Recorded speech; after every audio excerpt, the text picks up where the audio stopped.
probably is ready to roll.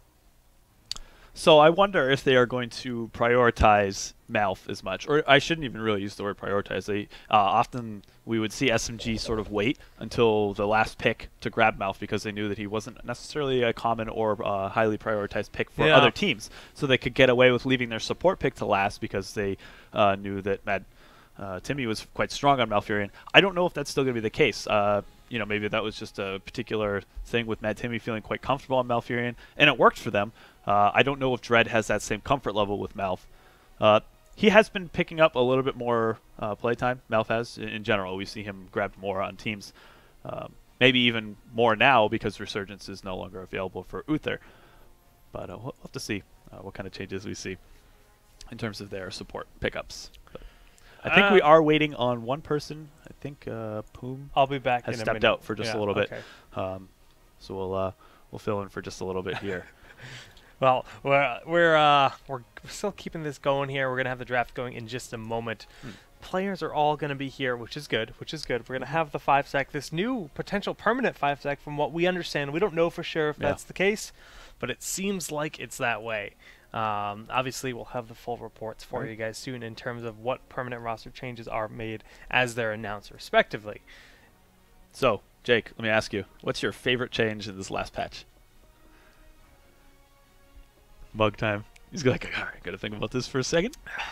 Favorite change? Resurgence. Gosh, okay, it's not even right. it's not even a contest. Resurgence being gone is phenomenal. Okay. I just had to have that for a second to solve this rant that's going to happen. But Resurgence being removed from the game makes the game more exciting to play. It feels that when you win a team fight, you're rewarded for it. You get to capitalize on it, and you get that. And also, in competitive, we don't have this.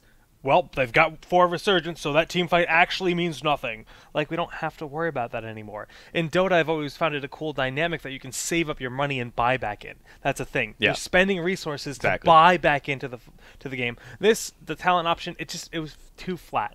I feel like there had to be more of like a... Maybe Resurgence was something you could use twice in the game. Maybe it had, like, you know, whatever. Maybe it was like something way more extreme. You have to strategically use that stack of Resurgence. Always down to one more Resurgence, you know. That would have been like a cool dynamic.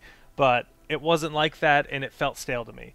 So, Kubi, do you agree, or do you have a different change you like better? No, I can't disagree with that. It feels so nice. Like when I'm in a game and it's getting to that late point in the game, I always I was training myself to think like, okay, we just killed a warrior. Does he have Resurgence? Is it up? Etc. Etc. And it was like the sinking feeling when you see that, you know, the silly little it's like, spinny that means logo. nothing. That's like, oh God, we did no work there. We didn't actually kill anybody. And like now I have to like train myself to not think about it, but it feels really nice. Like it's just like, okay, we made some headway here. Like they messed up.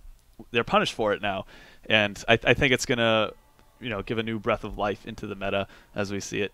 I don't want to say things were okay. Things were a bit stale. I can't say it was bad. It wasn't necessarily great for the viewer experience here. So, but yeah, should be fun moving forward. I'm not necessarily so excited about the warrior changes in general. The more like the lack of diversity in the warriors. Because, you know, basically, we talked about this a little bit before, but we only have Stitches, and we only have really Arthas. Like, those are like the two big warrior picks. And, you know, we saw the Diablo and Murden pickups, but they're just... I don't know how much work they're actually able to do. I think Murden's good, but Diablo... I'm not even convinced about Murden, to be honest with you, just because but I like the health regen. I think Murden needs, like, the second tank. I think you need to do a dual tank style, because Murden is like really good at getting in there, but it's nice to have a second body in the front line. Now, if you guys didn't know about Chen, they nerfed Panda Pals to the point where Panda Pals has a 1-second interruptible cast time. So before you activate Panda Pals, it takes a little bit to actually activate, but you're invulnerable during that time frame. Now, not only are you vulnerable to stun, but you're vulnerable to damage. So Panda Pals is kind of unused, and like I don't know if we'll see Chen today, and if we do, we're going to see a different side where people are almost engaging with Panda Pals rather than using it to get in, or to get out rather. It's a little bit tricky, and they're going to have to, if teams decide to run Chen, they're going to have to pick and choose their moments to activate that style of approach, because it sort of has the Bloodlust problem, where it's like you pop Bloodlust, the whole team can see it, and it's just like, okay, we're just going to back up for 8 seconds here, wait for Bloodlust to run out, and then we can go back in and pick our fight. That may be the case still with Panda Pals, like, so you activate it early just so that you can guarantee that you get it, you know, so that you're outside of their stun range. And then you want to chase people down, and you can sort of do that with the leaping. You know, you can hit W and then Q to the other side of people to try to lock them down, but it's much more difficult. How long till we actually see the barrel used? Oh, come on. Don't give me that. I mean, hey, I like the concept of the barrel. I'm not necessarily sure it fills up the whole. I mean, I guess you got to put it on a warrior, but I think you're either going to see people playing Panda Pals or not Chen at all. Yeah, one of the two. So, well, we went from a lull to just a sudden ban Kerrigan. Okay, we're moving in. So we're gonna roll with that. So the first ban is actually Kerrigan. Now, of course, we know that Glaurung is known for his Kerrigan, and they're just. I mean, they actually have Glaurung and Arthalon that can play Kerrigan. Actually, having Glaurung on Symbiote makes this such a scary team because they have this actual ridiculous flexible roster on so many people. I mean, Dread, Arthalon, Soldier, all 5 members of the team can actually play a incredibly diverse hero pool. Yeah, it's going to be difficult to do those sort of like specific ban outs. Like, all right, so we saw that last series. They switched, you know, game 2, they banned out Thrall. They said, okay, McIntyre's got a good Thrall. We're kind of scared of that. Let's ban it out so that we can try to get an advantage. That's so hard to do now against SMG. It's absolutely true. It's a great point to bring up because there are so many heroes. You can just look at the hero pool and just pick one out at random and be like, oh, there's somebody on SMG who's incredibly scary with this. Yeah. With this hero. And we see a ban on Hammer. Wow. It's Dragonshire. Praise the day. It's Dragonshire. Yeah, I know. You're right. And my favorite hero is so good, she's banned. Look at this. I like this. So we actually talked about this. We said there'd be a lot of first picks on Vala, and we see that here. First pick Vala, and then Tassadar Stitches goes to SMG. Now we're going to see Soldier flank Stitches by the looks of it, but that doesn't mean that Stitches couldn't go to Dreadnought or Glaurung. Yeah, very true. Actually, I would imagine Glaurung would probably be. He has. What was that? Nazadar? Nazadar. It's Nerubian Tassadar. Okay. Or whatever it's called. It's that skin. Yeah, that is one of the. Actually, I really like that tint. It's a really nice looking skin. All right, Arthas Brightwing. So no surprise there. Yeah, both the tanks have been picked up. I think we'll see Uther picked up here for SMG. Now Malf is obviously very much an option. Rhaegar is pretty unlikely, even though Healing Ward is back to its old state. That does help Rhaegar out quite a bit. Level 1 Healing Ward makes his healing, and just in general, he's a better hero. But Zeratul Falstad. Okay. So they're opting for I mean, it looks like Glaurung will be playing Zeratul, and Falstad for KO seems like an option. But Arthalon could play both Tassadar, or they could switch between. I think I would prefer Malf here, just because Dragonshire has a lot of good places for the root. That makes it a really strong thing, especially with the Uther EU could style. work too. But I think I would prefer Malf. I agree, based on their composition. It also sort of zones out the Nazebo pick if they grab it here. If we see Nazebo, sorry, for sure we're gonna see Malf. Just because guaranteed tranquility is Ravenous. It's a sort of a good like semi counter to Ravenous Spirit because you can just pop it and it will heal for the most part through Ravenous Spirit. That's a good way to deal with it. Very good point. But I mean, it's actually kind of a tough pick here because Tychus is globally banned. It's something we have to continue to bring up here because people are going to say, why is Tychus gone? What did they change about Tychus that made him bad? No, he's actually just not allowed to be played in this tournament due to the bug that we mentioned at the start of the event. So who are they going to grab for damage? Wildfire, I mean. Well, Nazebo makes a lot of sense. Yeah. But so does Thrall. And well, wow, what a guy. Okay. Yep. So we do see Nazebo Thrall, and I would imagine that they will. I mean, you could grab Uther if you want to take the risk of sprinting in to find Nazebo and Divine Storm or just Hammer of Justice him. I think it's easier and it's a bit of a safer play to just go for Malfurion. Yeah, I would like to see that, but Uther could work too. Thrall's going to be actually really cool in this match. A lot of people have said that Thrall kind of becomes this really ridiculous threat when you pair him like someone like Uther that can walk around with him and get in the front line and throw down a stun and keep Thrall alive. Thrall does have a good amount of self-healing, but he also needs burst healing. But there it is. There's Dread actually playing on Malf. So Dread on support, Soldier on tank, Glaurung obviously. I mean, look, all these guys are flex for sure, but that's what we're seeing here. Yeah. And it's going to be cool to see Dread switching roles like this. Now, yeah, this is a huge, shaking things up in the competitive meta right here. This is arguably, one or two, the best teams. Who knows now with the roster change? But I mean, we haven't seen changes to these rosters in some time, so it's quite exciting for us. I'm sure it's really exciting for you guys. Just to see the new beta, new teams, and everything. So, what a time! What a time to be watching Heroes right now. So it really is, and look at all these beautiful skins. I mean, everyone is so fashionable. There was some amount of matching going on. There was, but for it's SMG. completely ruined. Actually, no, brown pants, brown leg guards.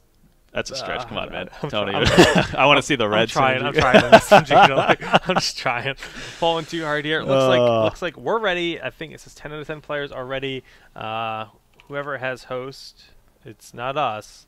Actually, it is me. I'm just waiting for the rest of the teams to confirm that they are ready to go. So, wow, ban on Hammer still. I can't get over that. Well, we're going to see if the players are, in fact, ready, are from both teams.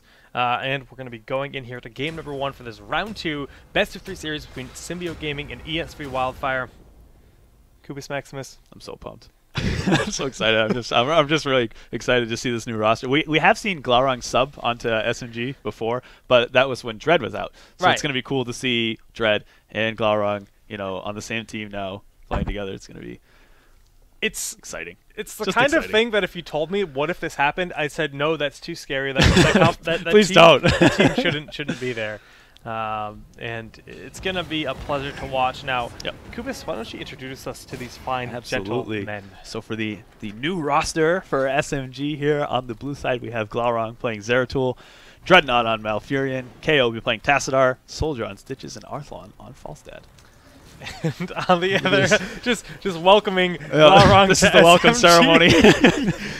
I love it. It's I feel like they should have a blanket and hoist them up. On the other half of the map, we have Iacona playing as Brightwing. We have Bims on Nazebo. Thrall will be played by Pickles. We have Poom playing Arthas, and Vala will be played by Wargreymon. Now, look at that white Cyberwolf. Is that new? Yeah, they did change some of the tints for the golden Cyberwolf. Wow, I have to check those out. I'm excited. Okay. I don't know. So, just a quick shout out to Ali again for making this Observer UI. He's actually updated it in this new version to the point where it shows mana on the portraits up here, so we can actually view the mana here in the top part of the UI, which is actually quite cool. It's kind of hard to tell right now. The color is so close, but as you see the mana being used, you can see there in Zeratul the differences. So we do have the two man on each middle lane and 2 men in the bottom lane.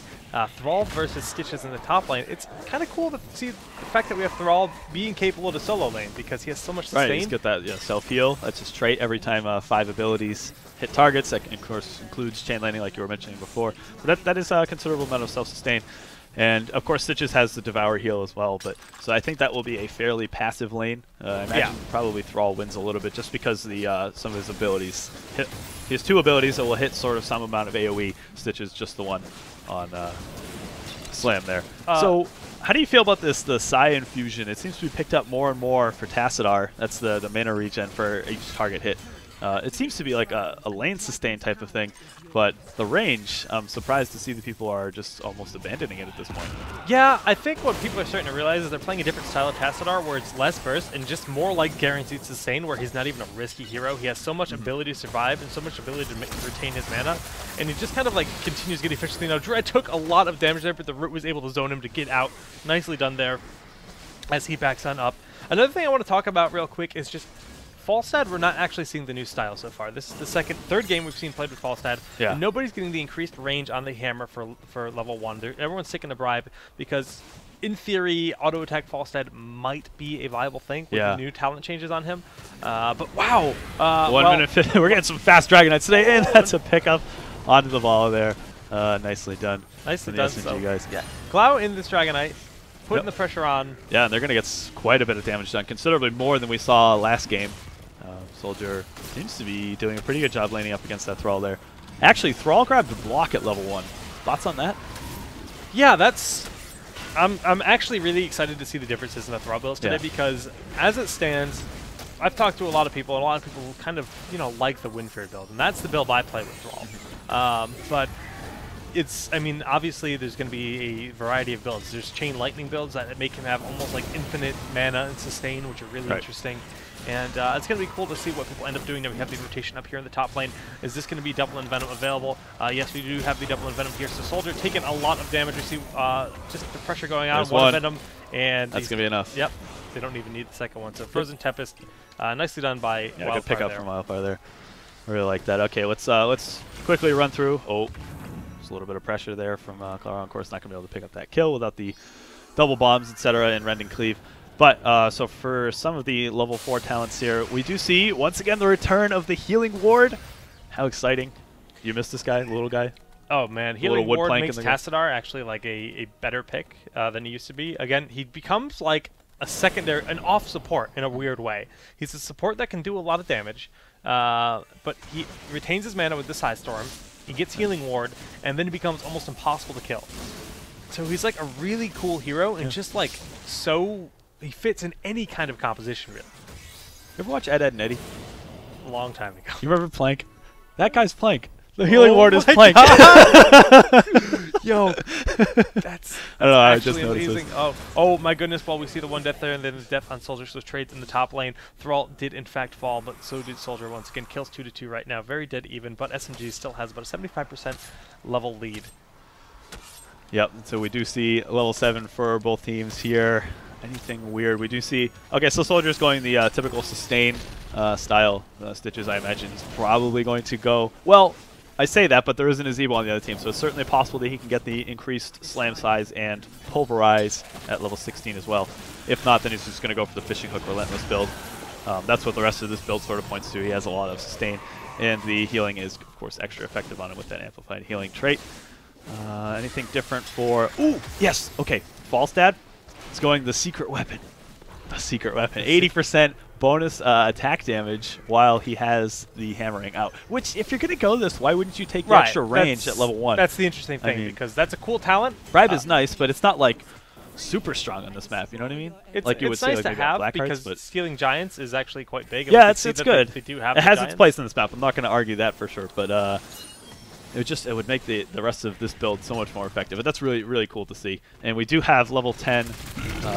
Ooh, okay, really nice Gorge there, and of course it's not going to be able to get out. Still took surprisingly long to kill him. That's the sustain that Thrall has. And Wargreymon taking a lot of damage as well. We see Falstad diving into the back lanes here. The hook is there on Poom, and Poom is just going to be surrounded by all 5 members of Symbiote. The root's thrown there as an insurance policy, and they just kind of grab him at the last moment. He's going to be falling here. Bottom Shrine is going to shift over to Wildfire's hand, but is that going to matter in the long run? Because we have 3 members of SMG making their ways down as 2 members are dead for Wildfire. Yep, that was almost a potential for there to be a quick pickup on the Dragon Knight there, but there was my goodness, the root, the poly is there, and then Glowering has to back on up, but with Pickles on his way down here, Arthwan as well. It's a big fight. Emerald Wind has been used to this point. Ravenous Spirit, and oh my, the Sundering actually did a lot there. Dreadnought forced to pop. Tranquility trying to get to his teammates. Oh, the very end. Oh, the Rain of Vengeance does in fact get them, but with the Void Prison, and the Shock and Awe goes down, and the Bolt Forward, the Blink Forward out of Glaurung. Poly is used, and Iacona is going to live. No! The Singularity Spike secures the kill. In the offensive fly forward to pick up the kill there on Wargreymon. Now we see the root hitting both Pickles and Poom, and SMG is just kind of everywhere. The rotations are real, and you know the kills have gone from being even to being 8 versus 3 at this point. Hook on Poom, and that's a Dragonite here being picked up by Glaurung.